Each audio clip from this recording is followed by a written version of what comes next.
Hey, what's up everybody? Welcome to the first episode of Teaching Tuesday. In today's class, we will be talking about armor. We're basically just gonna start off by looking at the wiki page, having conversation with the class, AKA the stream, and seeing where our knowledge journey takes us. The goal here is to keep it kind of bite-sized, not going into extreme detail, but make it kind of fun to watch and make sure that you can walk away from this video feeling a lot more confident about the topic. So anyway, I want to start off by thanking all of you, all of the subscribers, and especially all of the patrons. Let's start talking about armor. Armor. What is it? Why is it? How is the armor? Why does one armor? Let us begin. Armor is a form of defense that mitigates incoming physical damage with hits. So the key here, we have to be very careful with how we read this, right? So it only mitigates physical damage. So anything that has additional damage types, chaos, elemental, will not be mitigated. From hits, however, is also very important. It doesn't say attack hits. It doesn't say spell hits. It just says hits. So that means anything from, sometimes you're hitting yourself, right? Certain things like Forbidden Right, you count as hitting yourself. If you were mitigating the chaos damage, right? Armor would go against that. That's why things like the Heartbound Loop, armor will actually stop the Heartbound Loop from you hitting yourself from that physical damage. Any hit, it can even be a spell hit, right? If a monster casts Blade Vortex, you will actually mitigate the spell hit damage as well from armor. And armor will just mitigate any physical damage from hits, but only hits, not non-hit damage, like, most specifically damage over time. So even a physical damage pool on the ground, something like that, or bleeds or anything like that is not going to count for armor there. Armor can implicitly appear on equipment, just like evasion, energy, shield, and ward. It is a base defense type that shows up on gear. Armor rating can be increased by wearing equipment, taking certain passive skills, using skills, and drinking flasks. There are a lot of different sources of armor. In addition to that, there can be things like a Watcher's Eye, while affected by determination, can give you a lot of flat armor, I believe up to 700 or 800, which is what a lot of people use right now if you're like an evasion-based build and you want to get that base armor up a lot if you're using like evasion or energy shield. The more armor you have, the less physical damage you take from hits. And that's like the base understanding of how armor works. The exact amount of damage reduction depends on the relative magnitude of the character's armor and the physical damage of the hit. This is very important. And this is the big pitfall that the game itself does not communicate. This is a big problem. I think this is like the most important thing that I want to get across. This number right here, estimated physical damage reduction, is not accurate. It is only accurate for a certain amount of incoming damage. The amount of damage that you will mitigate is based on the relative amount of the armor versus the incoming damage. If the armor value is significantly larger than the damage, most of that damage is prevented. However, if the armor value is similar or less, right? So if you have 500 armor and a 500 damage hit is coming in, you'll mitigate almost nothing. There is a rule of thumb. To prevent 1/3 of the damage, you need 2.5 times the armor. If there's 100 incoming damage, if you have 250 armor, you'll only prevent 33% of that damage. You can see the chart is not going to be perfectly linear here based on the equation, but you can have this general rule of thumb. If you had 1,000 damage incoming, you need 2,500 armor to mitigate even just 1/3 of that. If we take a look at how much armor I have right here, and not before. If I have 100,000 armor, but 100,000 damage hit is coming in, I will mitigate close to 0% of that. And there are hits in the game that are, as we add new bosses, new pinnacle bosses, you'll just be taking, like, even if you have a ton of armor, you won't be able to survive certain hits. And that's the big thing to just like keep in mind all the time. This is like the main way that you want to think about armor. It is very effective against many smaller hits rather than fewer large hits. It doesn't have a flat damage mitigation. If there's like one 5,000 damage hit coming in periodically, even if you have a ton of armor, even if you have like 80,000 armor, you're only gonna be mitigating like half of that. And you're just gonna, you're gonna take 2,500 damage and you're gonna get chunked. Both scenarios represent the same total damage in the same amount of time. For a character with extreme investment in armor, what is considered a smaller hit, 75% damage reduction or more, can be 5,000 damage. A character with only a minor investment will encounter the limiting case where the damage reduction is very low. A little bit of a spoiler for the future is like, evasion is basically the opposite, where even a minor investment in evasion, will give you a full, you're not gonna take a hit at all, right? You evade it.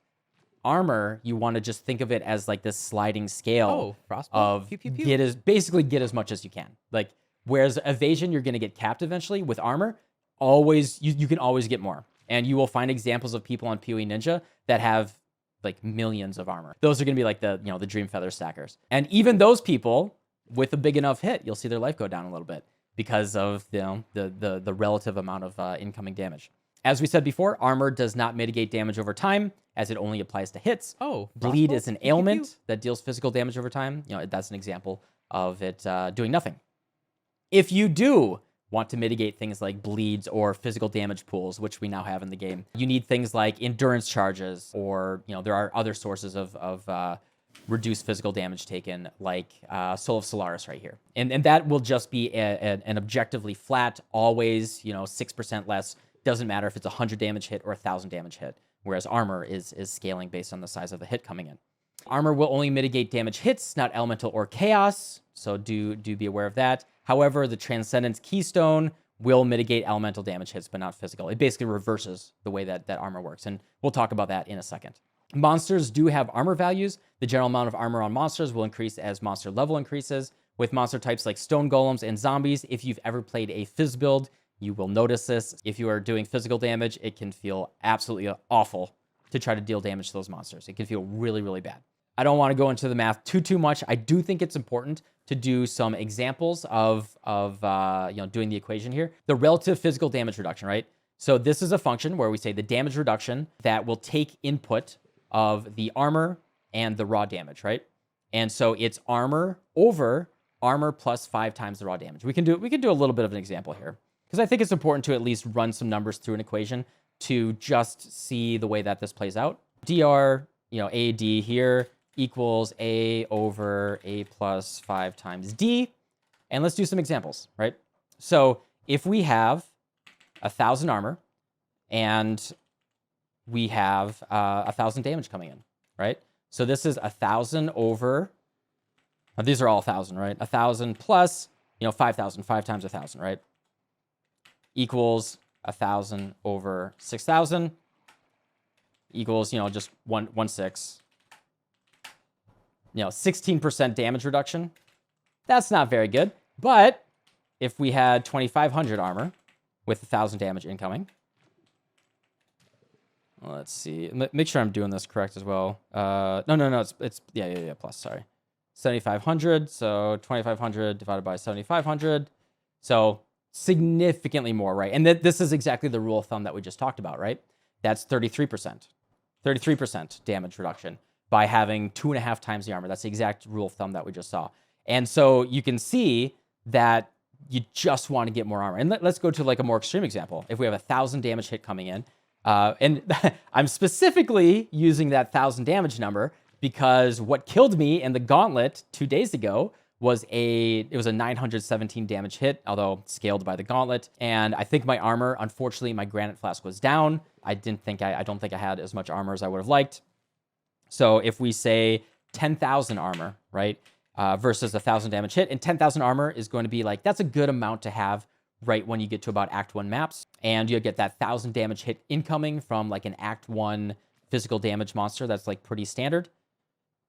So we do 10,000 divided by 10,000 plus 5 times the damage, still 5,000 here, right? Equals 10,000 divided by 15,000.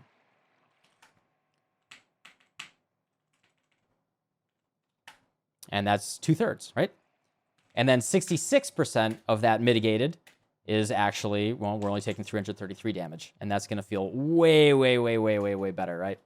And then it's, you know, there's no magic here. It's just, that's a good feel for how you can try to understand that. Hopefully that is a good demonstration. And I think this is like a good, fun thing that you can do. It's very instructional and useful when you're trying to learn something like this to actually run the numbers, put in different inputs and actually see the way that it shakes out. And that will give you a much more intrinsic feel for the, like, how they set up the equation, why they set it up to scale the way that it does. And then you can start to understand a little bit about game balance as well. If you want to get like a chart that actually runs through it, you can see, right? This is the armor rating at the top, incoming hit damage. And then we can actually see the amount of damage that you actually end up taking here. If you have 50 armor, you'll cut off 50% of the damage off of 10. but you need to go to 500 armor to mitigate 90% of even a 10 damage incoming hit, which is, the very, very beginning of the game. 500 armor at the beginning of the game is a good amount, right? And this is why in Act 1, you always will prioritize something like evasion, which will just give you straight up dodge, right? It's very easy to get about 30 to 50%, full evasion by just picking up evasion gear in Act 1. But to get 90, even on a 10 damage incoming hit, you need 500 armor in Act 1 just to mitigate that 90%. And that's a lot. Like, that's actually really, really hard to get in Act 1. No matter what, that will cap at 90%. So you can't become, physically immune, physically immortal. There is a cap there. And that is the cap on all incoming damage across the board in the game. And that's why, even Ellie Res is capped at that. Just looking at this to get like an intrinsic feel for like a really big, scary hit incoming, right? Like some of like the really, really big ones, like a big 20,000 damage slam from like a scary endgame pinnacle boss. Even if you have 100,000 armor, which is like a character which is what I have, right? I'm a character that cares a lot about armor. I've invested a ton into it. I still take 10,000 damage. So even my character that's like heavily invested into armor, if I take a big 20,000 damage slam, which there are hits like that of the size in this game, I will still take a gigantic amount of damage. And getting more armor than 100,000 is difficult, right? Unless you're very focused on it. So it's good to know like the relative scaling and feel of like where you can get for like, okay, going into yellow maps and red maps, it can start to feel good. This is the relative magnitude of the hits that I can assume. I would always recommend to get a much more in tune feeling of how this stuff works. When I was doing my gauntlet retrospective on why I died, is you can just go to PoEDB, get the names of these monsters, put in like the relative monster level that you want to get a feel for, and actually see the amount of damage that they're going to be doing on their hits. And you can look at their abilities and see, okay, a melee attack from just the regular Merveil from a map, right, is going to be 2,900 damage. How much armor do I need to mitigate the melee auto attack from Merveil? And then you can go in here and look at the chart. 2,000 incoming damage. I got 5,000 life. How do I make this like kind of comfortable when she's auto attacking me? You can see this is the amount of mitigated damage. If we want to have a 50% mitigation on an auto attack from Merveil and a T16 map, we need 10,000 armor. We're still going to be getting chunked with 1,000 damage per hit there. To make that feel like pretty decently comfortable, even with 100,000 armor, we're still only mitigating 1,800 out of that. So that's enough of just like beating it over the head of like the way to think about armor, relative scaling, and kind of understanding that. Mathosaurus Prime, that is a very good recommendation as well, right? Flat additional physical reduction, through things like endurance charges, relatively more reduction. The more armor investment you have, and Fizz's Ellie especially, that will help even more against the big Fizz hits, right? Because that's going to be siphoning off like the big chunks of incoming before it hits your armor, and then the armor will have it'll be more comfortable mitigating against the smaller hit because you siphoned off like those big chunks kind of prematurely, right? That's a very good consideration. Gemmaloo questions how Granite Flask Determination and Armor additive scale up to create the number that we would see in the character sheet. So those type of equations, it's a very good question. Those types of equations are basically all the same in the game. That's really, this is a really good fundamental understanding of just how things generally add up and stack up in Path of Exile. So things just like damage that you're doing, or things like, trying to get all of the scaling for a number, right? Whether it's armor or the amount of damage that you're doing, is you basically have the same equation across the board for all of these. You have your flat amount, right? So this is just going to be flat. This is what we're scaling off of. So whether it's, adds damage to bow attacks or whether it's adds armor, this is going to be your initial flat number that you're scaling. Then you're going to have like an increase, right? So this will be a multiplier. Let's make these different colors so it's a little bit easier to see. Then we're going to have a single increase multiplier, right? And this is going to be each of the increases that are added together, right? Add, increase, plus increase, plus increase. So if I have 20% increased armor, 30% increased armor, 50% increased armor, those will all be just added together for a single multiplier here, right? So this would be 100% increased total. This will be a single 100% multiplier, right? Those will all get added together. Now, everything that says more armor will then be an individual. So this is the same as doing damage or anything. Those will be additional multipliers that just say like more and more and more and more. And those will all get multiplied together. So if we want to show how that works, right? Like if you have 100 armor on your gear and you have a Determination Watcher's Eye that gives you 300 more armor, and then you have a Granite Flask that gives you 1,500 armor. This is your base armor number. So that's going to give you, I mean, let me add another 100 to that, make this an even 2,000, right? That's your base number. That's now scaling. Now you have all of your increases. Like a Basalt Flask is like really special. Yeah, it's a more, right? So anything else that says increased armor, right? Like a flask suffix, you'll see that I have one here, 60% increased armor. So we have the 2,000, that's our initial number. And then we have a 60% increased, right? So multiplied by 60% increased, plus, let's say we had like 20% increased on a piece of gear or something, right? This is actually just an 80% increased. So we're just going to multiply that times 1.8, right? So that is just a single more multiplier on the base number there. And then every single additional more multiplier is an independent number there. So if we had, if we could use 4 Basalt Flasks, right? That would be, 1.2 times 1.2 times 1.2. Each one would be, it doesn't work that way. They don't stack. But imagine you had Basalt 1, Basalt 2, Basalt 3. Each one would be another 20% more that then gets multiplied together to then get your final number. All increases in scaling of numbers basically work. In terms of like doing damage, there's also an additional more multiplier, which is damage taken, which is, it's actually an increase. It's another increase at the very end of the equation that will then be another more multiplier. Brav, can you talk about if it is good to move Iron Skin with Rangers? Very, very build specific, right? So in terms of being comfortable with your defenses, you just need to kind of understand, how much you're giving up, right? And understand that they're doing different things. Iron Reflexes, right, converts all evasion rating to armor. You will no longer evade, and everything is armor. Cool thing about evasion is you can evade non-physical hits, right? Evasion will just straight up mitigate. You won't get hit in the first place. So even things like, of pure cold damage coming in will mitigate. Whereas if you're pure armor, you're only mitigating physical damage. So it's good to, you have to understand those trade-offs as well. I mean, there's a reason why people generally balance sneak in everything they can these days. 10K, what is armor's place in the damage calculation when an enemy attempts to hit you, and why does it matter? Ooh, that's a good question.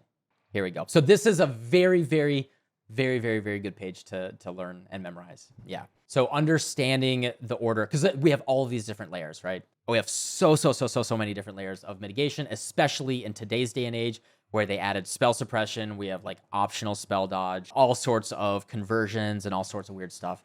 And especially the big thing, and I think this is like the most important thing that was touched on by Mathosaurus, is understanding when like you get 10,000 damage coming in, right? Does it go against your armor first, or does it get converted first? Where does it happen when certain flat damage, if you have like minus 10 damage taken, minus 10 physical damage taken, is that at the beginning or is that at the end, right? And understanding this is like, and I'm kind of fuzzy on this, right? Like it's so complex that like you can get a little out of order.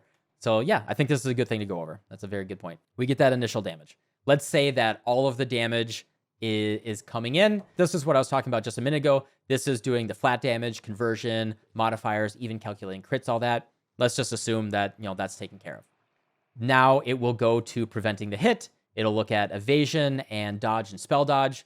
We're armor boys today. We're just little clunky armor boys. Let's pretend like we're not evading anything. But, if we evade that hit, we don't even take it in the first place. That's why evasion, especially in Act 1, when it's hard to get enough armor to mitigate those hits, that's evasion is actually, even in hardcore, right? That's what they recommend going for primarily. Damage shifting.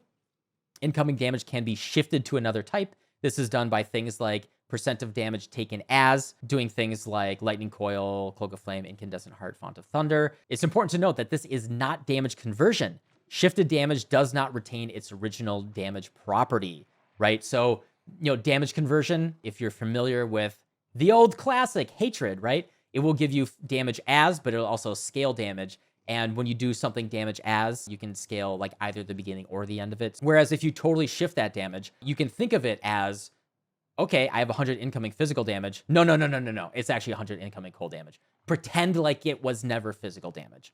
And that's what the damage shifting will do. I almost said damage fisting. So for example, if some of the incoming damage is shifted to or from physical, the after shift value is used in the armor calculation. It ignores the pre-shift value. Damage mitigation, it can be avoided with glitter disc. That is, avoid is pretty rare. Elemental and chaos damage is mitigated by its resistances, and then physical damage is mitigated by the sum of the physical damage reduction from armor, endurance charges, and additional damage physical damage modifiers. After damage taken mitigation, modifiers to damage taken are applied. Flat amounts are applied first, then the sum of all increases and reductions, and lastly, with more or less multipliers added separately. So yeah, the order, right? Damage taken from, right? Percent of damage, X damage taken from, right? So this is where I was talking about that flat amount. So like this is where I was fuzzy about it, right? So it first calculates that flat damage. So it's actually not in the order that you would like. So yeah, something like Ashfriend, -7 physical damage. So like this is after your armor, after your endurance charges, all of that stuff. It'll do like -7 physical damage. So even if you have like 1,000 still coming in, it'll do that -7 first. And then it will, so, this is actually exactly the same as our equation here, right? This is our flat damage mitigation. This is a base amount. And then, although they're not, multiplied together. And then it'll do increased reduced damage taken, something like Abyssus, increased damage taken, vulnerability, shock, something like that. Or if you have like, 10% reduced physical damage taken from some source, that'll do the opposite. And then, very, very powerfully are less or more damage taken modifiers. So things like Fortify, especially with Gauntlet going on right now, we know how strong something like Fortify is, why everyone plays champion in hardcore. Same thing, Kintsugi, always consider Kintsugi. 20% less damage taken, period. Not only physical. If you haven't been hit recently, is incredibly strong, particularly for evasion builds, of course. Hopefully this clarifies it a little bit for understanding the order of operations here and how the damage is dealt with. So, we talked about armor, mitigates physical damage, As with everything in Path of Exile, there is usually something that will like throw it on its head and really change the way that things work. So Transcendance is a keystone that you can only get from the Militant Faith Timeless Jewel. And what it says is armor applies to fire, cold, and lightning damage from hits instead of physical damage, but -15 to all max elemental res. So your max ele res will go from 75 to 60, but armor will apply to fire, cold, and lightning damage instead of physical damage. So physical damage incoming, you do need to solve that in some way. You can do things like stacking endurance charges. The big thing that you want to do is like take physical as an element, right? So that way you can convert that damage into the element, and then armor will be working against the element and the physical damage as well, effectively, right? And that's like the way that you can become very, very, very, very, very tanky against both ele and phys damage just by scaling your armor as much as possible. The thing that you do have to watch out for here, though, is, right, your max ele res will be 60. By default, you can still scale that up, right? But by default, your max ele res will be 60. So only from hits, right? Armor will only work for hits, with you only being able to have 60 max cold res by default with Transcendance, especially those cold dots on the ground now, those will become very, very uncomfortable unless you have additional mitigation in some other way, because this is only for hits. But this is like an interesting twist of how you can like change the way that armor works in the game. Okay, next, many folks that are scaling their damage a lot, and this is very, very popular to use this league, is Doryani's prototype. Kind of does similar things to Transcendence in like a weird way. Armor also applies to lightning damage taken from hits. However, lightning resistance does not affect lightning damage taken. That means if you have enough armor, right, just exactly what Transcendence does here, right, is armor will now, if a lightning damage, a lightning bolt, oh my God, Shock Nova's coming at me, it will then use armor instead of lightning res. Lightning res will do absolutely nothing against that. The downside there, though, right, is your lightning res does nothing for your defense, which that means is that lightning damage taken will become incredibly uncomfortable if there's like a lightning dot on the ground. Luckily, there aren't that many of them, but our good friend, the Conqueror Baron, You know, he has a lightning pool on the ground, and that can be very, very, very, very uncomfortable for Doryani's prototype build. But there are things that you can do, right? A very common thing that you'll see is people use the talisman that says, I believe it's 50% of lightning damage taken as cold damage. And so you can convert half of that. And I think there's other ways to get other conversions of that. You want to siphon off all of that lightning damage taken, turn it to another element. The benefit with Doryani's prototype, if you've never built it, is you can just go for, maximum negative lightning resistance. And the enemies will actually have that negative lightning res, and they'll take a lot of damage. But very, very cool item.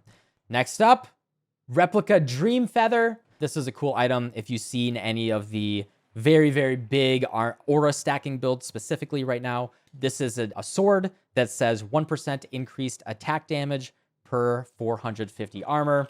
Some of these big boys have over 1 million armor. So 1, 2, 3, 1 million armor divided by 450. That is 2,222% increased attack damage. That's a heckin' big number. You can use armor to siphon into a certain stat that's on your sword that then makes you do a lot of damage. We'll see this combined with other other things that take advantage of armor stacking, and these pieces kind of go together. So you'll see people using Doryani's prototype and stacking their armor as much as possible, and they'll do the aura stacking so they can push all those numbers as big as possible. You'll find these really, really cool synergies between the builds. I wanted to just show a couple examples of things that affect armor in interesting ways, and ways that, like, these are tools in your quiver. That the metaphor that I use is Path of Exile. I just think of it as a sandbox, right? And we have all of these toys, like 10K just had a really good example, right? Of like, right now, because of the Arch Nemesis modifiers, Doryani's prototype is harder to use because of the Mana Siphoner effect, which is a lightning damage over time effect, which, as we talked about, will be very uncomfortable for Doryani's prototype because you want to stack negative lightning res. But before this league, it was very, very easy to build into, and there was less consideration there. And so, it's really the journey of playing Path of Exile. The way that I think about this game is continually acquiring knowledge and just putting more and more arrows in your quiver that you can reach for. And I don't know, it's really about, like, you want to become a Hawkeye that has, like, 10 arrows in his hand and he shoots them all. And you want to find, like, certain combinations based on the league, right? Like, hey, this league, maybe Replica Dream Feather isn't very good because of X, Y, and Z, but maybe next league it will be good because of, Alpha, Beta, Gamma, right? And yeah, it's all about, like, having that knowledge, studying things. My recommendation, as always, is going to be, if you're curious about something, you want to acquire more knowledge, you want to just, like, start putting, getting those neurons to connect in your head. Just go to the wiki. The wiki is so good. Just go to the page for something that you find interesting. You want to study it, middle click all these things, open all these tabs, and start scrolling through, put some numbers in the equations, start to understand them a little bit. And then they will actually just show you many of the uniques that interact with the, the stat that we're talking about. And yeah, you can just do this. Like, this is a way that I've come up with ideas for builds where, like, hey, I want to do something with armor. I think armor's cool. I want to make an armor-based build. And you can just go to the wiki and just sit here and just look at things. Maybe there's a combo for something that just, like, pops in your head because it, ideas got sparked based on, just reading the wiki and expanding your brain. So I just wanted to share this with you all today, talking about armor. Yeah, hopefully this was educational, interesting for you all. Happy to answer any other questions or clarify anything that I might have gotten wrong. But yeah, hopefully this inspired you a little bit to do some research yourself.